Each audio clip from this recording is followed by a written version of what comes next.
Hello everybody! Okay, now that AI in the cloud is becoming expensive. Everybody's talking about local AI. But what about the mobile AI? This is Stef from Samayas and welcome to my channel. So Google released Gemma 4, a very capable LLM that actually comes as a whole family of models in different sizes. They also built a tiny E-series variant like the E2B and the E4B, which uses an edged optimized architecture design to run on devices like your phone. And in my case, that edge device literally is just my everyday mobile phone. They support text, images and even audio. Google frames this E-series around effective parameters. Not just how many parameters the model has on paper, but how much useful work you can squeeze out of them on a small device. E2B sits at roughly 2.3 billion parameters and E4B at around 4.5, which is small enough to fit on a mobile phone and yet still powerful enough for everyday tasks and vision tasks. On your mobile phone, you can already handle text prompts and images, and you can combine these models with local speech components for audio-based workflow, aka transcriptions. To make this practical, Google launched the AI Edge Gallery app, which lets you browse, download and run these models directly on your phone. If your phone has enough space, of course, completely offline. So let's dig in. So for demo purposes, I'm simply gonna run Android in an emulator. And for that, I'm using Android Studio. Now, the first thing we need to do is we need to go to the Play Store, and in the search bar, we need to type Google AI Edge Gallery. And in here, we don't need to choose this one. We simply need to choose Google AI Edge Gallery. And here we choose Install. And now that it's installed, we can open it up. And we have a nice little introduction. We accept the conditions and we can start playing around with it. And we can choose to allow notifications or not. For now, I don't allow.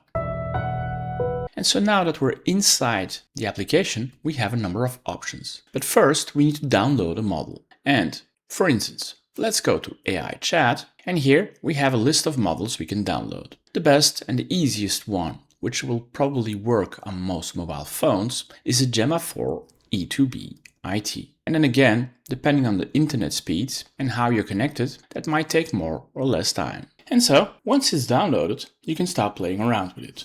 Or, depending on how powerful your mobile phone is, you might even try the Gemma 4 E4B, which is slightly bigger than the Gemma 4 E2B. Let's still give it a download. And so now we have two models we can play around with. Now, if we go further down the list, we still have the Gemma 3 E2B and Gemma 3 E4B, and even a Gemma 3 E1B, or even a Qwen 2.5, or a DeepSeek R1 distilled. Now the most recent, of course, is the Gemma 4. But if you want to try another model, please feel free. Now, for those who these days have an unlimited internet connection through 5G, please feel free to download it. For everybody else who's still limited in gigabytes, well, a good idea would be to download it through Wi-Fi connection. So of course, the most common use that everybody's using is AI Chat. And now that we have previously downloaded all our models, we can simply go to AI Chat, and here we choose the model we want to use. And for here, I'll simply choose the E2B. I've downloaded it and I choose Try.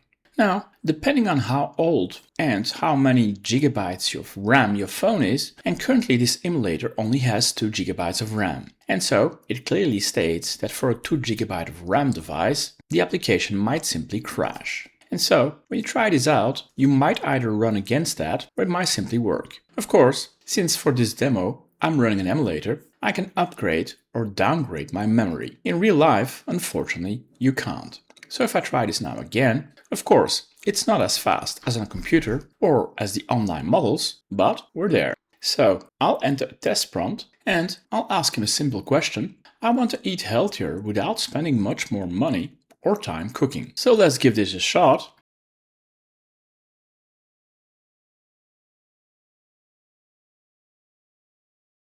It is certainly not as fast as the online version, but that's not what we expect, of course.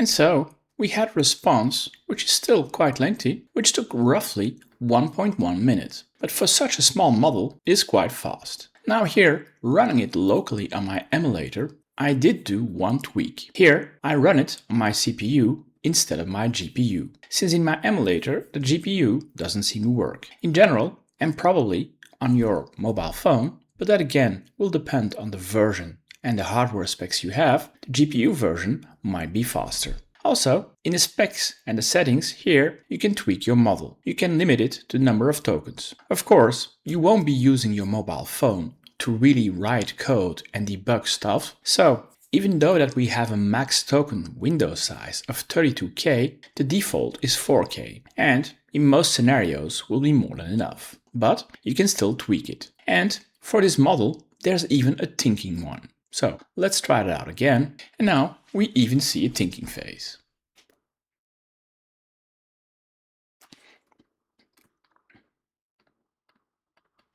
And once we are done, here we have a history. And for each new chat, we can create a new window, we can go back to the previous result, etc. Now, of course, I wouldn't be a developer to try if you can write me some C# code, right? I won't see myself writing a total program on my mobile phone, but if I need a quick refresher on certain things, this still might help. So here, let's give it a shot. And first we have the whole thinking phase, where we can see what he actually understood.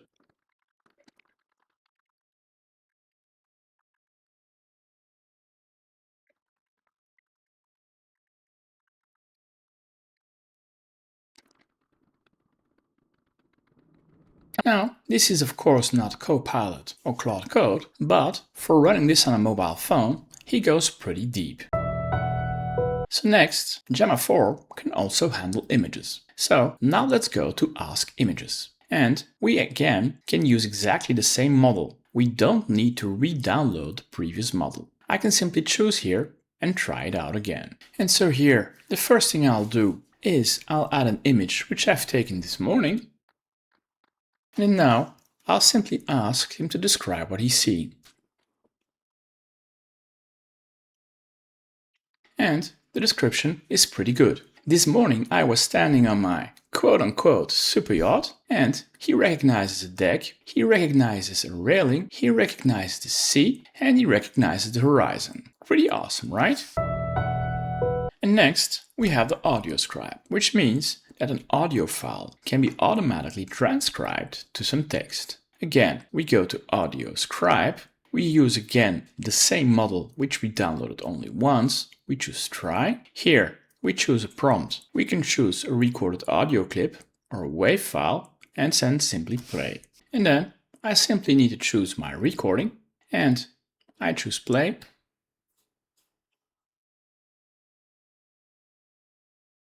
And this is more or less what I said. Now the only thing which is really missing is live transcriptions. You have to first record something and then have it translated. But that might change in the future.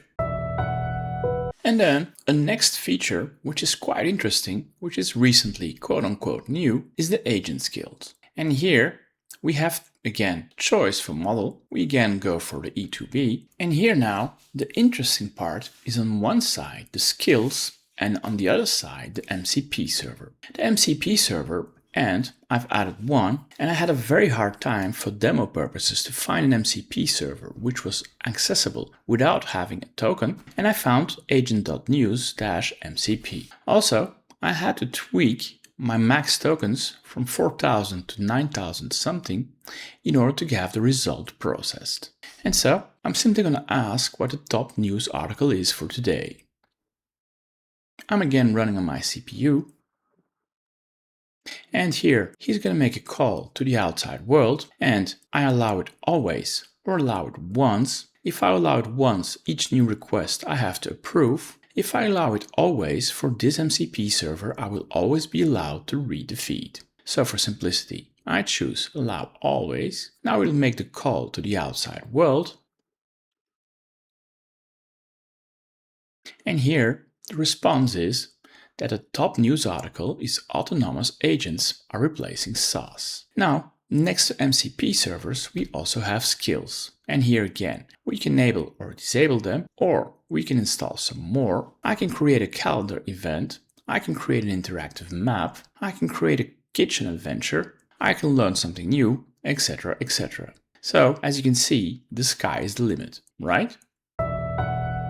The next option is Prompt Lab. And Prompt Lab, again, we need to choose a model, and this is almost the same as the chat. But the distinction between chat and Prompt Lab, in chat, you ask a question, it responds, you fine-tune it, and in a chat style, you continue until you have the result you want. Prompt, however, are quick, short actions. For instance, summarize me this. And so I wrote a small prompt. Can you create a 2-line summary for the following transcription? And then in this scenario, I simply paste in an entirety of a transcription of a video which I previously made about Faster Whisper, and let's see what comes out.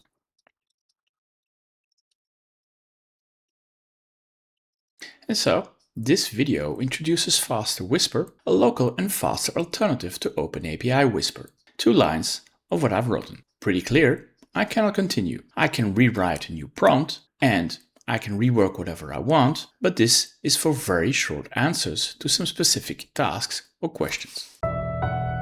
Now, of course, you shouldn't expect these tiny models to beat the biggest cloud models on every benchmark. But for concrete, personal and privacy-sensitive tasks, running AI locally on your phone is already very real and very compelling alternative. If you guys enjoy this content, please give it a thumbs up, subscribe to this channel and hit the bell sign.